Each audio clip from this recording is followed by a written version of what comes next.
Hello there and welcome back to the Zero Credentials F1 podcast. We're here to break down the Qatar Grand Prix of 2025 without breaking down like McLaren did. Nelly, loads to talk about. A more interesting race than I thought it was going to be as well. So let's roll the intro and go for it.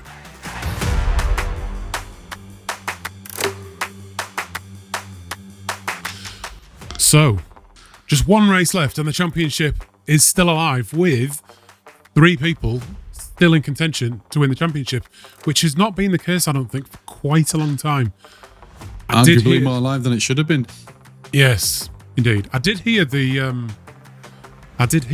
that happened, but I can't remember it because that's just the sort of quality you can expect from this podcast. In-depth reportage that you get from us. Yeah.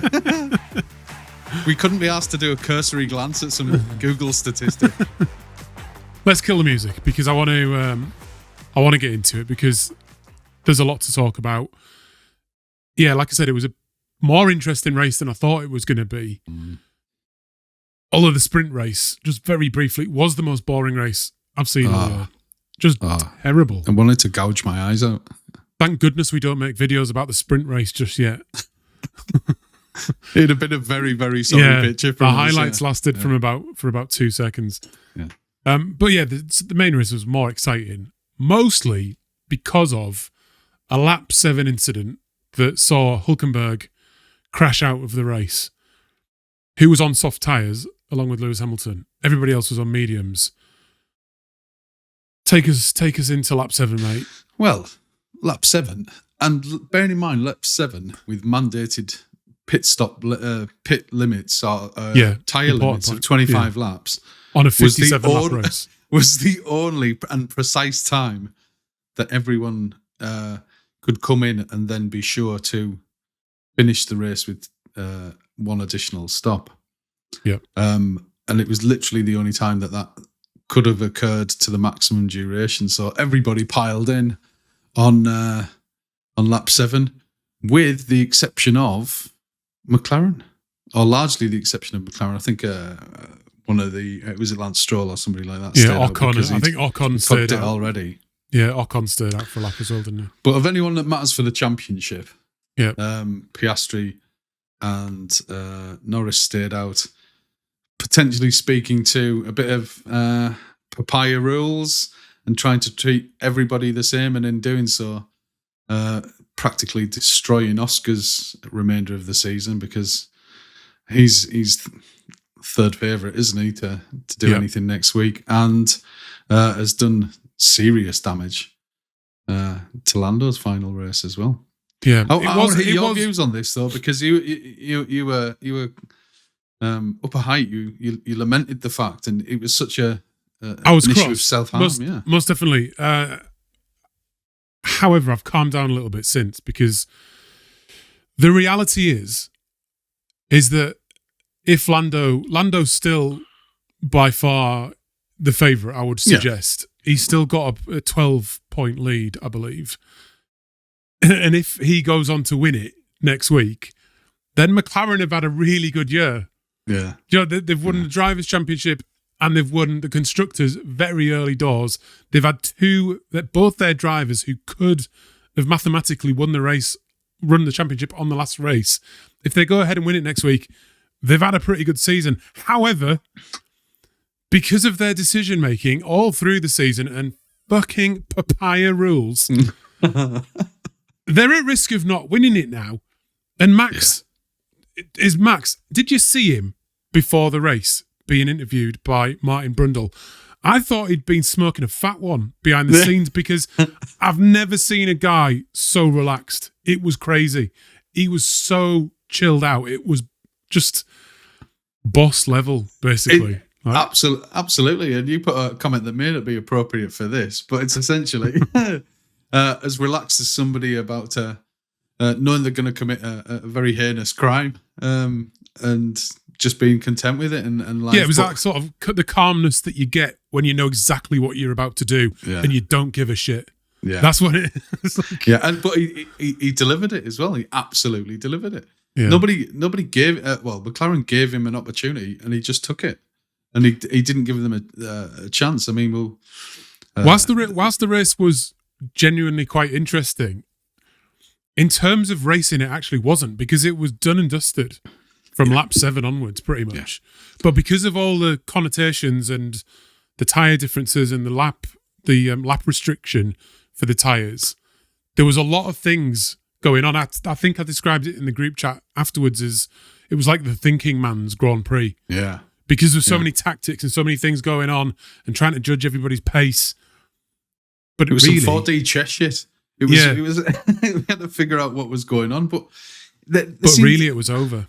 Yeah, but they seemed to compound their misery as well. I mean, they decided to go to the full duration of the stint. Now, the only benefit that they had from staying out to the full duration of the stint is they could have compressed their latter stints if they chose to. They could have had a 25 and then you got 32 laps to go. You could do 2 16s or a 25 and a 7 or whatever. And they didn't really capitalise on that. They were, after Max came in for his second stop, they were just looking to hope it down. Then GP was giving, it was the best Merc that I've ever seen from thing. Oscar's going to come and chase you down, Max, as if that was going to be... Oscar thinks he's going to come and chase you down, Max. What do you think about that? Completely indifferent. And then with 15, 16 laps to go, on a car that was empty of fuel, they could have gone in and put albeit used, they could have gone in and put the softs on and at least tried something a little different, but no, instead they go for hard. It was a bit gutless, to be fair, and it's easy to say in hindsight. And one more safety car, which was not necessarily out of the question, and they could have been in an extremely good position. But you've got to split the tactics. If you don't want to stack the team, I want to talk about that decision on lap 7 because I honestly think it screwed both of their drivers in the end. The thing is, Oscar is very upset about it and talking about like how he's the one who's now worse off. That's probably true. However, when you're in the lead, it's a little bit like the Abu Dhabi 2021 when that Williams fool crashed into the barrier. If you're in the lead of the race, it's a very tough call to sacrifice track position to come into the pits. And that was the situation that Oscar and McLaren were in. And then Hannah Schmidt, fair play to her, Red Bull strategist, has made a ballsy decision. Smart because they're in second place and almost they were quite far around the track as well. And immediately she just said, pit. Yeah. And they didn't know at that point that everyone would follow them in. Yeah. Which they did, apart from Lando, which was fortunate because when they then caught up with the safety car, Max was in third, a pit stop ahead. Yeah. And the McLaren, it's a no-brainer to bring Lando in. Just an absolute no-brainer. Yeah. If the question soon is as Max comes in, stack. if I was the McLaren pit wall, totally on my driver's side, which I question later, to be honest. But my thing would be, we'll just follow Max. Do whatever Max does. That would be the call, I think. Of course. And split strategy as soon as... But fucking papaya rules, they've kept him out because they don't want to split strategy. It's like they've told each other. Novak Djokovic talked about it before the race because he was in the McLaren briefing before the race. And he was saying, it's absolutely nuts that your competitor for the championship is in the same room and you're hearing exactly what they're going to do. Yeah. He said, I don't understand that. He said, that's crazy. That's like him and Federer sitting down before Wimbledon final and like telling each other what they're going to do. I'm going to lob him at every available opportunity because he hates lobs. So I'm going to go for that every time. Yeah, not just because you figured it out, but because he tells you. Yeah. It's so stupid. It's so what are you doing stupid. this week, Rog? Going to smash it down your throat, you Doyle. It was such a no-brainer. And I feel bad for Lando because he sort of said, shouldn't we have followed him in? Yeah. And then, is it Will Joseph? He was like, no, we've now got flexibility. Oh, all that flexibility. Flexibility. Would you in a Formula One Grand Prix, you're about to win the championship. Would you rather have flexibility or track position? Is it? Yeah. That's just it's so bizarre. It's so bizarre. It's said at the time as well. It felt more Ferrari than Ferrari. Because they did it to themselves. They literally got nobody else to point to but themselves, and they need to ask questions of: do we need to be more cutthroat? They've stolen the Ferrari playbook from about 2008 to about 2024, and they've been reading it in depth and following it because they think it was the Ferrari playbook when Ross Brawn was in charge. But this is it. We had the Fernando is faster than you, but it's like they went, Max is faster than you for a different team. But no team orders for a different team. It was absolutely crazy, and I think they knew it pretty early on. They thought they were potentially being smart, but you're right. It all boils down to papaya rules, and they didn't want to get into a position where Lando, which you would have obviously pitted, and you would have given Oscar his track position, you would have given ultimately Lando an advantage, and Oscar would have been upset with it. But I think he could have understood that, because you say, well, what else do we do? Do you want track position or do you want... At that point, you've got a split strategy. Yeah. You've got to. The other thing that annoyed me about it is we talked about this kind of when we were getting annoyed at papaya rules earlier in the season, but it's yet another example as well of where if you treat people the same in the name of fairness, you get perverse outcomes. Yeah. And that's exactly what they've got. And they've got a second and they've got a fourth. Luckily, because of Antonelli later on, they could have been fifth. They would have had second and fifth. And just absolute shot themselves in the foot. It's so stupid. And if Lando doesn't win the championship next week... to be fair, do you know what? To be fair, if Max wins the championship next week, I don't think I'll be that upset, because it will be like the GOAT championship. Yeah. He will have absolutely deserved it. And to be... this point in the season and only 12 points behind and now in second. Look at the start of that race. Oscar was thinking, I could, after yesterday's sprint race, I could easily have 25 points here just by doing a procession. Let's keep it clean. Let's just do everything to the book. We don't really have to risk anything. I could have 25 points. I've closed the gap on Lando, and Lando should have kept his place from the start. He had a poor start, but that inside line was pretty rubbish anyway. And they could have been in a much more comfortable position. Just Lando being ahead of Max would have written Max out of the equation. Yeah.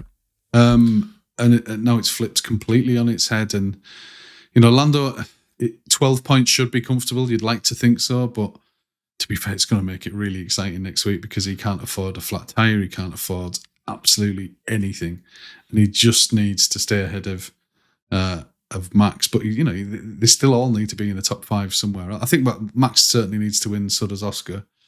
But we'll come on to the connotations for next week in a second. But I was thinking ahead to kind of our post-season show where we talk about the highlights. And I think 95% of that show and 95% of the entertainment this season has been provided by Max Verstappen. Correct. Like, it's just everything. Like, no one else. We've talked about Max Verstappen's skill and papaya rules, and that's about it. And there's been some epic moments from Max. Like he's been driving that car as well on the absolute limit all season. Yeah. And the fact he's now only 12 points behind after being 104 points behind not that long ago. Wow. That should be insurmountable. If he wins next week, I'm actually going to be quite pleased, because it'd be just like we've just witnessed one of the greatest achievements in Formula One history. Oh, in sport. Yeah. In sport, that's like an ultimate complete, all the sets down in tennis, all the sets down in darts, complete comeback. Yeah. On your ass. But I am pleased, because let's face it, he's not had a superb car. I mean, Yuki was out qualifying him for most of the weekend.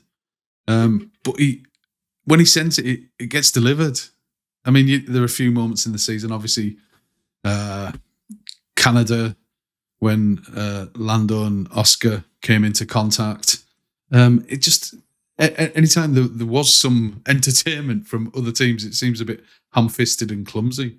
The only one who's actually been hunting people down at great pace and providing excitement, 100% Max. 100% Max. Let's talk about what needs to happen then next week for each person to win the championship out of the top three.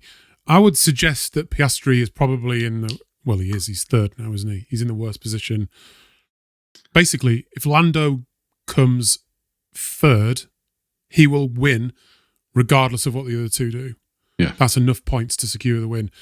If he comes fourth and Max wins, then Max is the champion. Because Max is ahead of Piastri, if Max beats Oscar, it doesn't really matter what. Oscar needs them two out of the top three. Yeah, so Oscar needs... No, if Oscar beats Max, then... If Oscar is first, Max is... Second, and Lando then has to finish like fifth, I think. And then that's Oscar's way of winning. I think Lando has to be fifth or worst with him winning it. Yes, because it's only 4 points difference between Oscar and Max, but that just hurts doubly because he could have had close to a 20-point lead on Max the other way had it gone much, much better. But it can still be done. I wonder. I think there might be a bit of an anticlimax. Max wins the thing and Lando comes second, and then Lando wins, but they've got. Overshadowed by Max. They've got to change their strategy next week. They've got to take the papaya rules set of paperwork, roll it up, and burn it. Throw it out the window. Do whatever you need to do, but they've got to prioritize Lando. They've got to. There's one race left. No, and he's 15. He's 15 points ahead of Oscar. They've just got to race and race rather than being equitable with one another. They have separate sets of engineers. They have separate sets of broadly strategists. They have separate mini teams within teams. Those mini teams should be doing everything it takes for their driver. And they're not, though, are they? No, that's it. That's the point. They're not. Yeah, they'll say, "Oh no, we better not do that because it'll fuck Oscar," or "We better not do that; it'll fuck Lando." But actually, they're compromising their own race. They just need to be absolutely selfish on each side of their garage and say, "This is what my guy needs at this point in time in the race." Imagine GP with Max or Bono with Lewis Hamilton. Did you ever feel that guy was not 100% on the driver's side? Exactly. More than the team. Do you know what I mean? It was driver first, then team. Will Joseph the other day, I was thinking Lando must feel completely alone in that car because they're telling him, they're just giving him the team message. He must feel so lonely. And it was the same when he had to yield that place to Oscar last season. Yeah. It's the same thing. He's the guy on the radio is literally telling him to stop it. Yeah. To be a world champion, you don't have to be a nice guy. No, and I know Bono sometimes you shouldn't be. GP do have their crossed words with Lewis and Max in the past, but I just thought it doesn't feel like McLaren are on Lando's side here. Yeah, but when they had crossed words, you would always think, well, at least that's coming from a place of shared frustration. I like GP and Bono because you could just tell how close they were because it would be sort of tongue in cheek and a little bit naughty to be able to go at them as well and say, no, well, you do that then, mate, and let's see how you get on with that. Or I think what needs to happen is Lando needs to pop it on pole to make the decision easy for McLaren because they're not making the right decisions, are they, at times? He just needs to pop it on pole and they go full force behind him. That's what he needs to do. Yeah. But that's easier said than done, though. Oscar came back last week. I know, but an Oscar, if they have the same situation where it's Oscar in pole, Max, well, even Lando second and Max third, they've got the same problem again, and they could I reckon, right, if that happens, if Oscar gets on pole, Lando second, and Max third next week, Max is like rubbing his fingers, just thinking this could happen. Yeah. It could actually happen because they're going to fuck it up again. Yeah, that's and he was laughing at them 2 months ago because of papaya rules. Absolute idiots. He was saying about this weekend as well that he can't believe that he's back in the position like that. I know. We haven't come and done anything extra. They've just let us in. They've let us in the door. He did also say, "Oh yeah, I would have won ages ago if I was in that car." Didn't he? Yeah. Proper rubbing it in as well. Yeah.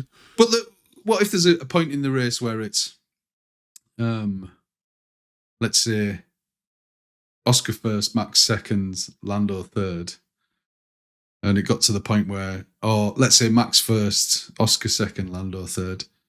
Would they ask? Oscar couldn't do it at that point. Would they ask him to pull over? And would he do it to let? Oh no, well Lando wouldn't need it at that point, would he? No, not if he's one place. If Lando's third, no, if he's in third, yeah. But it's twisting my melon. That your situation there does apply if Lando drops down to fourth, yeah, and Max is first, and Oscar's second. Does Oscar then give up a place?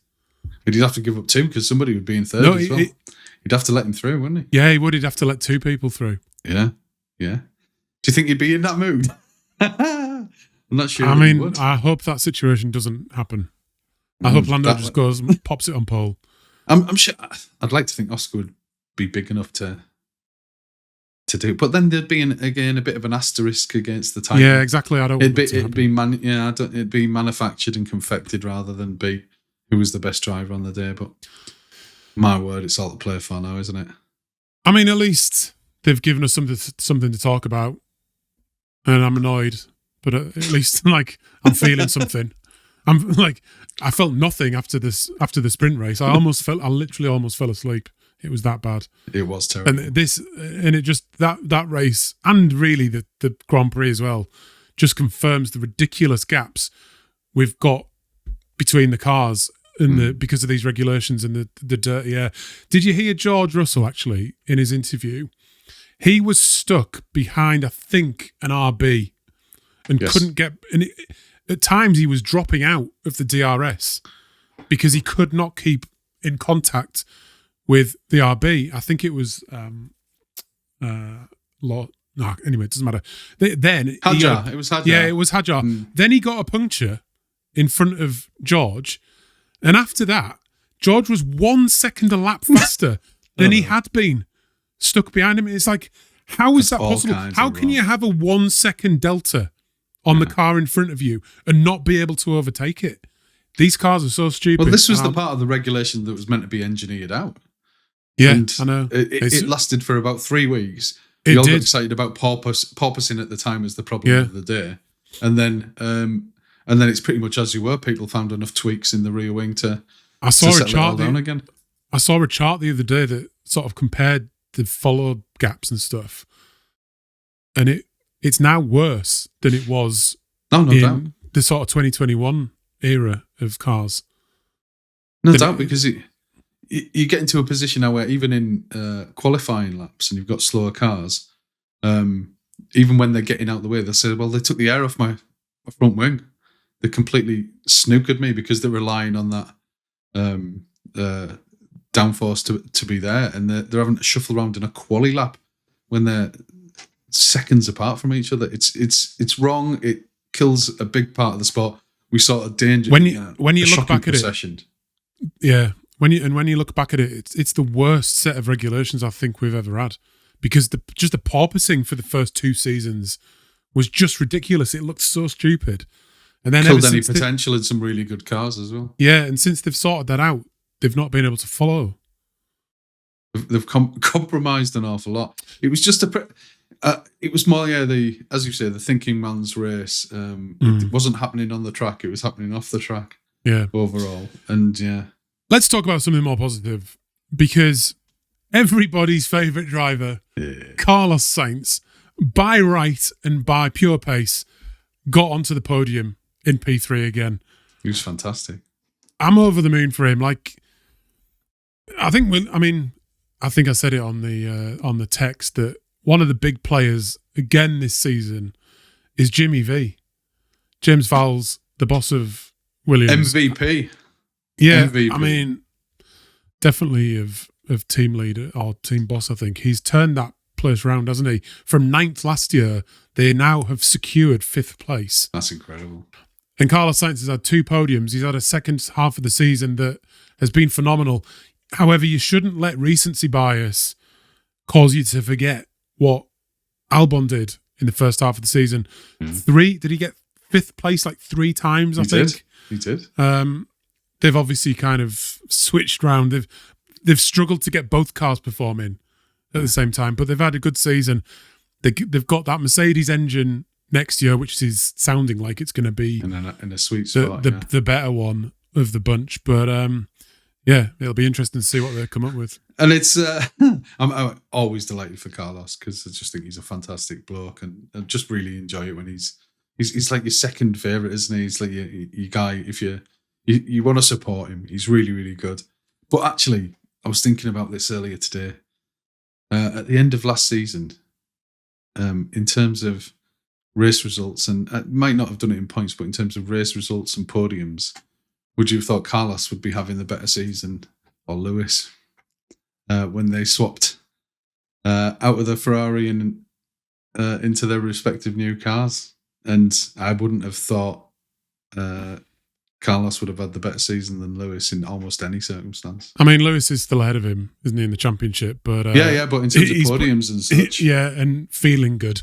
Yeah, it's not feeling happy, and to have a lust for life. Yeah, yeah. But yeah, how he's keeping a lid on it now. I think it's literally because there's one more race left in the season. There's the only thing keeping a lid on Lewis's shit, that he thinks he's going off for a nice holiday and a bit of sunshine.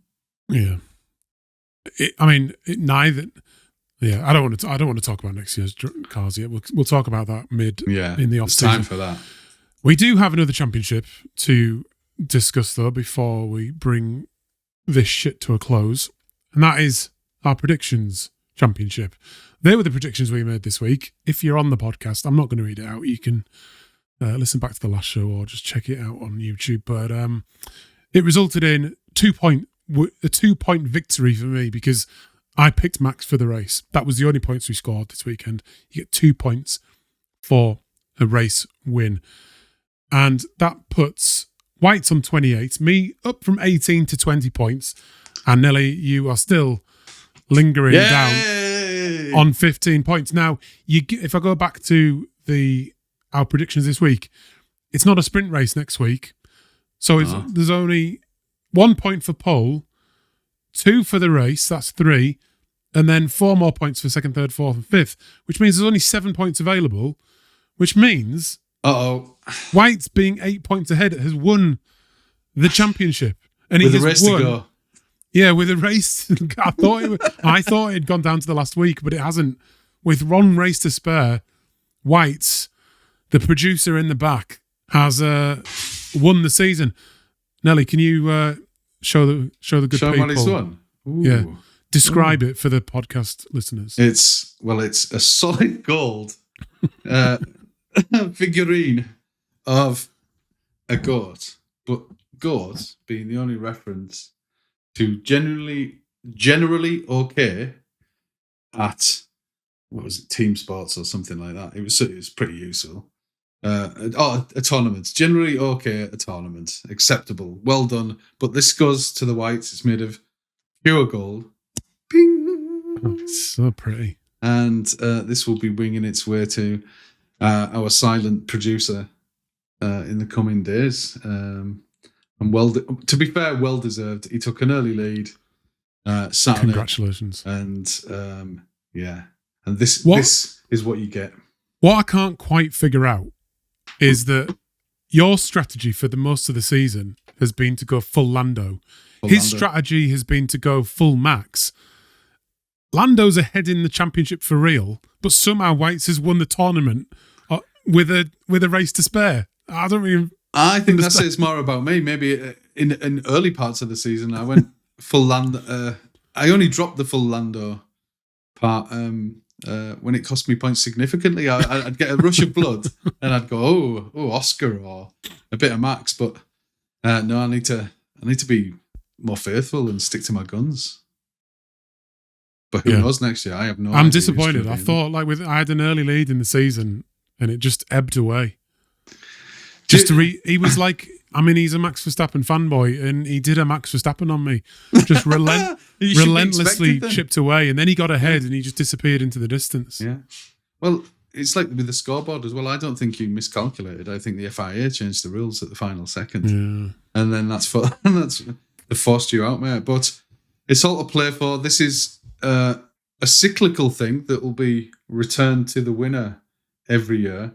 So this is for keeps for a 12-month period. It looks like, can you get it engraved before you send it to him? What do you want me to put on it?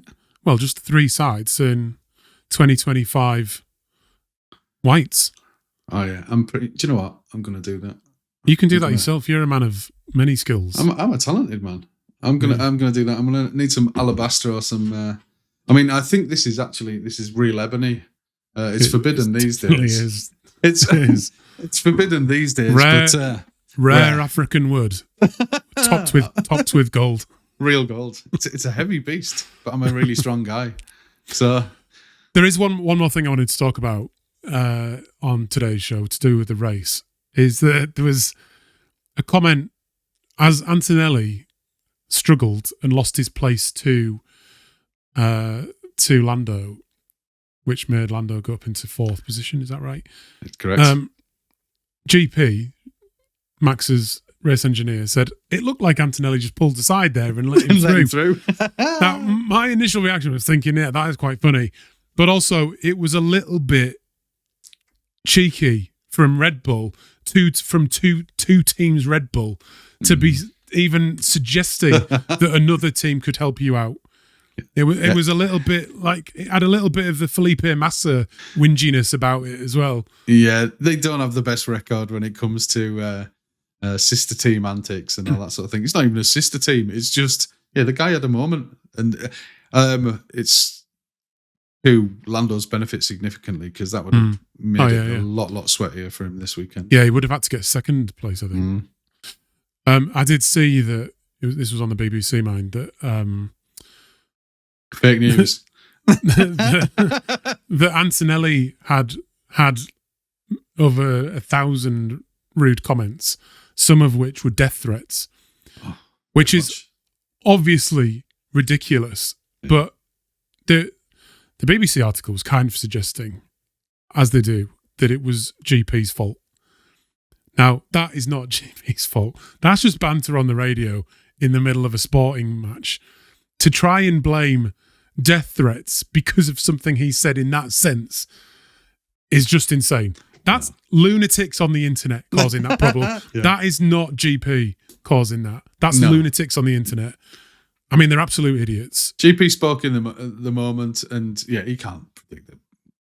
He's apologized for it though. Yeah, but some almost sort of weird loners sat in a room on their own talking to people on the internet. I wonder where that happens. You can't trust these people. You can't trust these people. They're not to be trusted. They're just odd. Who wants to do that? Speaking to a camera and typing in stuff. They're probably making a living from it as well. Oh, big time. Not us. These absolute fucking lunatics saying shit on the internet. Yeah. What's wrong with them? Wankers. Right. On that note, we'll see you in a day or two, because we're into the third part of a triple header. And, Abu Dhabi, Yas Marina. Yeah. So, big last race, bigger than the season. It's usually a pretty decent race. I quite like the track. So we will see you in a couple of days. Yeah. Please subscribe, like, comment, all that usual stuff. And we'll see you again very, very soon. You're damn right.